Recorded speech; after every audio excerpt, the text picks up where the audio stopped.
কলিকাল কলিকাল কলিকাল, please কলিকাল কলিকাল বলে আর সনাতনী ধর্মটাকে আর ডুবাইয়ের না এভাবে। আপনারা যা শুরু করতেছেন এই কলিকালের দোয়া দিয়ে, কলিকালে মনে ততটা পাপ নেই বা ততটা পাপ ছিল না এই কলি যুগে, যতটা পাপ আপনারা বানাচ্ছেন। আরে আপনার ছেলেকে যদি আপনার কোনো ভালো শিক্ষায় শিক্ষিত করতে চান, তাহলে আপনি ধর্মীয় শিক্ষায় শিক্ষিত দেন।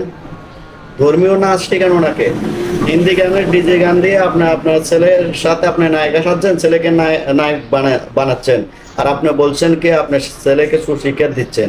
আমি আপনার কমেন্টগুলো দেখেছি। আচ্ছা যাক, এটা আপনার ব্যক্তিগত ব্যাপার, আমি কাউকে এখানে ছোট করে দেখতে চাই না। আমি অনলি এই কথাটা বলতে চাই, আপনার মতো কোনো মা যাতে সন্তানকে এমন শিক্ষা না দেয়। ধন্যবাদ।